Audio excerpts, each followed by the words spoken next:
आदात बैल आहे पण फायनल पर्यंतची मसल मारलेली आहे पिस्तूल व्हायला. कल्याणच्या राहुल पाटील यांच्या मथुरमध्ये पण पळायची इच्छा आहे.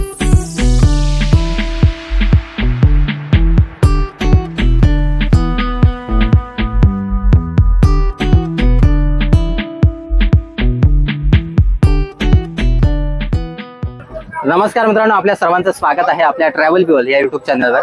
आज आपण आलो आहोत डोणे वांगणे यांच्या पिस्तूल बैलाची मुलाखत घेण्यासाठी. तर बघूया, जाणून घेऊयात डोणे वांगणेकरांचा हा पिस्तूल अगदी फायनल पर्यंत पोहोचलेला आहे गटामध्ये.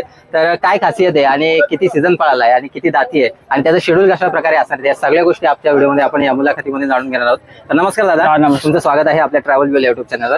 काय सांगाल पिस्तूल बैलाविषयी थोडासा परिचय द्या आणि तुमचा थोडक्यात परिचय सांगा. माझं नाव राज रुपेश पोरे डोणे वांगणे. हा आपला पिस्तूल बैल आहे आणि पिस्तूल बैल म्हणजे आता वर पण फायनल घेतलेली आहे आणि बिनजोडला सुद्धा चांगला बैल पळतो. बिनजोडला पण पळतो आणि गटामध्ये पण पळतो. अच्छा, किती सीझन पळाला म्हणजे? हा मागच्या वर्षीपासून पळतोय. मागच्या वर्षापासून पळतो. मग कधीपासून आहे पिस्तूल तुमच्याकडे? मागच्या वर्षीपासून. मागच्या वर्षी कशी खरेदी कशी राहिली पिस्तूल? हा बैल आम्ही पुसेगावच्या यात्रेमधून घेतला होता. पुसेगावच्या यात्रेमधून खरेदी झाली. अच्छा, हा. काय बघितलं खरेदी करताना, काय पाहिलं त्याच्यामध्ये? काय झालं म्हणजे आम्ही असंच सहज फिरायला गेलो मैदान बघायला, तर बँगलोरवरून गाड्या उतरल्या होत्या वासरांच्या, त्यामधून आम्ही हा 40,000 रुपयाला घेतला होता. 40,000ची खरेदी झाली पिस्तूलची. अच्छा, मग त्याच्यानंतर मग त्याची शिकवणी कोणाच्या गाड्यामध्ये वगैरे? नाही, आम्ही स्वतः गाड्या झुपून विपून यायचो. म्हणजे एक दोन कुठला बैल होता का घरी? हा होते, सरदार म्हणून पळतोय. सरदार म्हणून, मग त्याच्या गळ्यामध्ये याला शिकवलं तुम्ही? हो. अच्छा, आणि काय राहतं म्हणजे आता पिस्तूलचं शेड्यूल कसं राहतं सकाळीपासून तर रात्रीपर्यंत? सकाळी 7:30ला बैल बाहेर काढतो आणि कुटी पहिले टाकतो बैला, नंतर 10-9:30ला खुराक पाणी, नंतर परत आतमध्ये बांधल्यानंतर वाडी टाकतो. अच्छा, दुपारी थोडा परत वाडी टाकणार, मग संध्याकाळी पण बैल बाहेर काढणार, मग चालवा बिलवायला चालू असतो. अच्छा, म्हणजे प्रॅक्टिस वगैरे तुमची डेलीची रुटीन अशीच राहते? दूध पण चालू आहे बैलाला सकाळ संध्याकाळी. दूध वगैरे पाजलं म्हणजे असं स्पेशल खुराक पण तुम्ही लावता?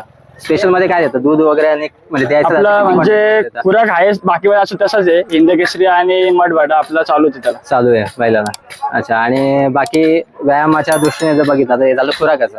व्यायाम वगैरे कसा देता तुम्ही? व्यायाम सकाळी चालायला नेतो डायरेक्ट संध्याकाळी. आणि पवनी वगैरे कधी? पवनी म्हणजे आता मैदानात नसेल जायचं तर मग पवनी आपण टाकतो. नसेल जायचं तर देता तुम्ही? अच्छा, आणि समजा आता तुम्ही इथे आलात तर याच्या आधी कुठल्या मैदानामध्ये गेला होता? याच्या आधी आम्ही मागे गेलतो शिरसेला, बोनिवली. म्हणजे आता एक समजा अड्डा झाला तर मग दुसऱ्या अड्ड्यामध्ये आणि पहिल्या अड्ड्यामध्ये असं किती दिवसाचा गॅप? संडे टू संडे काढतो. म्हणजे 8 दिवसातून एकदा दोन मैदानामध्ये उतरवतात.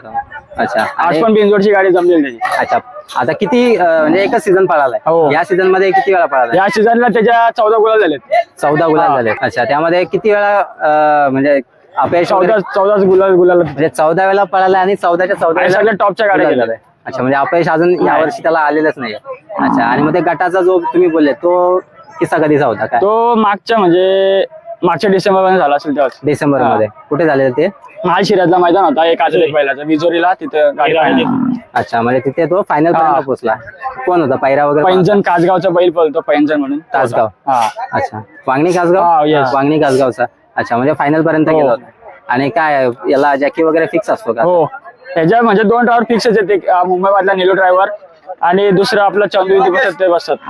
अच्छा, ओके, म्हणजे 40,000ची तुमची खरेदी होती. 2 सीझन तुमच्याकडे आहे.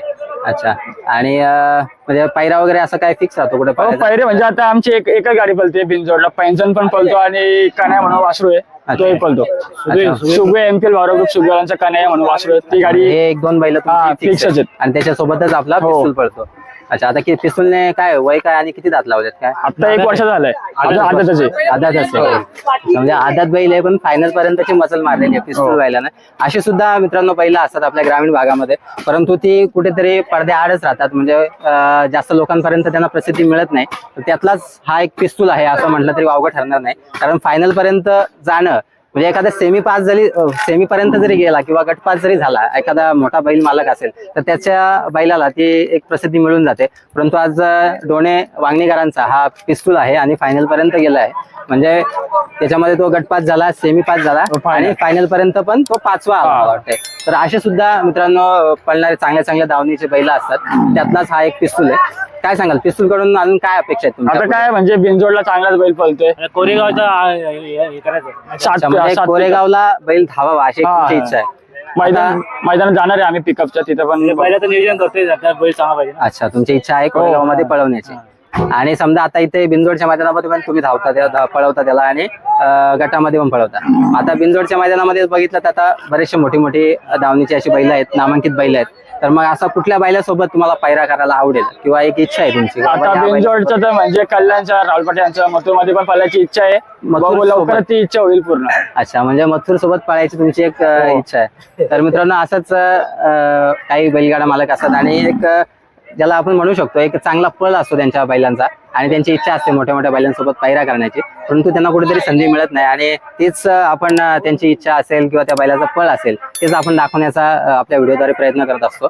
तर मित्रांनो अशाच प्रकारचे काही बैल असतात आणि त्यातलाच एक चांगला पळणारा पळ असलेला असा हा दोन्ही वांगीकरांचा पिस्तूल आहे आणि लवकरात लवकर तो कोरेगावच्या मैदानामध्ये धाव आणि राहुल शेठ पाटील यांच्या मथुरच्या गाड्यात सुद्धा त्यांची पळण्याची इच्छा आहे, ती लवकरात लवकर त्यांची पूर्ण हो हीच आपल्या चॅनल करून त्यांना सदिच्छा आणि पुढील वाटचालीसाठी खूप खूप शुभेच्छा. धन्यवाद. तर मुलाखत दिल्याबद्दल खूप खूप धन्यवाद दादा.